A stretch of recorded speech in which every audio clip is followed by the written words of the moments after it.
ሃይ ጋይስ እንዴት ናችሁ? በዛሬ ቪዲዮ ደግሞ ላሳያችሁ የፈለኩት ማይክሮሶፍት ኤክሴል በምንጠቀምበት ሰዓት አንድ ሴል መርጠን ያ የመረጥነው ሴል ውስጥ ቁጥሮችን መጀመሪያ ላይ ዜሮ አስቀድመን ከጻፍነው ኢሚዲየትሊ ኢንተር በምናደርግበት ሰዓት ኢሚዲየትሊ ዜሮ ሪሙቭ ያደርጋል። ሶ የጻፍነው ዜሮ ቫልዩ ያላት ከሆነ ለምሳሌ አካውንት ነምበር ከጻፍነው ስልክ ቁጥር ከጻፍነው በዜሮ የሚጀምር ከሆነ እንዴት አድርገን ነው መጀመሪያ ላይ የምትመጣውን ዜሮ ማቆየት የሚቻለው ወይስ ማቆየት አይቻልም? አረ በደንብ ይቻላል። ሶ how we do that? let's go። ስለዚህ እዚህ ጋር ለምሳሌ ይሄኛው ስል እናጥፋና ከዚህ እስከዚህ ላይ ቁጥሮችን መጀመሪያ ላይ ዜሮ ያላቸውን ማጻፍ ከፈለግን ሴሌክት እናደርግና ከዛ ራይት ክሊክ እናደርጋለን። ከዛ በኋላ እዚች ጋር ፎርማት ሴል የሚላለች ፎርማት ሴል የሚለውን ክሊክ እናደርግና ከዛም በኋላ እዚች ጋር ወታች ወርደን ነምበር ውስጥ ማለት ነው ከዛ ቴክስት የሚለውን ሴሌክት እናደርጋለን። ከዛም በኋላ ቴክስት ፎርማት ሴል are treated as text even when a number is in the cell። ምንም እንኳን ቁጥሮቹ ሴል ውስጥ ቢኖሩ እንኳን ቁጥሮቹ እንደ ቴክስት ነው ትሪት የሚደረጉት። the cell displays exactly as entered። ኦኬ እሺ እዚህ ጋር አሁን ዜሮ አስቀድመን እንጻፍ። በዚህ ልክ ኢንተር እንበል። አያችሁ እዚህ ጋር ጽፎልናል። ግን እዚህ ጋር ደግሞ ዜሮ አስቀድመን ቢጽፍ ምን ያደርጋል? ይኸው አይጽፍም፣ ያጠፋል ማለት ነው። ኦኬ አሁን እዚህ ጋር እንዲካል ይጽፋል ችግር የለበትም ዜሮ አስቀድመን ከጻፍን። ግን እሱን በምንጽፍበት ሰዓት ግን እዚህ ጋር ምን አመጣ? ይሄ ምን እናደርጋለን? ስለዚህ ኢግኖር ኤረር።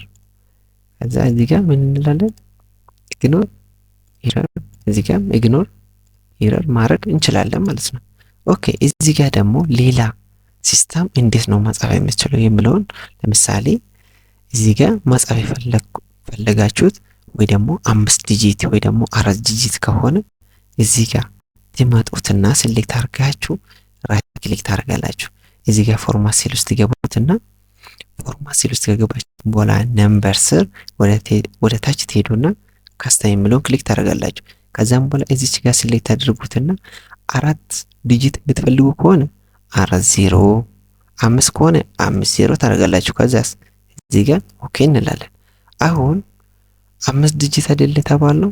ከዛም በኋላ ልጻፍ እስቲ አሁን እስካሁን 4 ሞላ አይደለ? ይሄው እንዲህ ሆነ።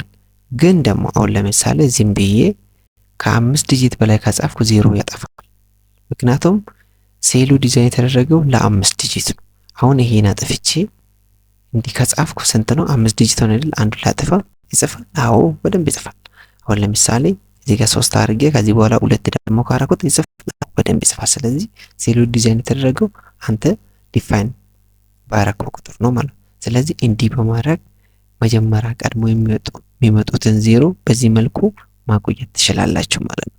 ይሄ ቪዲዮ አስተማሪ ሆኖ ካገኛችሁ ላይክ፣ ሰብስክራይብ፣ ሼር በማድረግ ሳፖርት አድርጉኝ። ይሄ ቪዲዮ ለአንዳንድ ሰዎች ለጓደኞቻችሁ የሚጠቅም ከሆነ ለነሱ ሼር አድርጉላችሁ። እንዲሁም ደግሞ እንዲሰራ የምትፈልጉ ነገር ካላችሁ ኮሜንት ቦክስ ላይ ጻፉልኝ። በሌላ ቪዲዮ እስክንገናኝ ድረስ ደህና ቆዩ።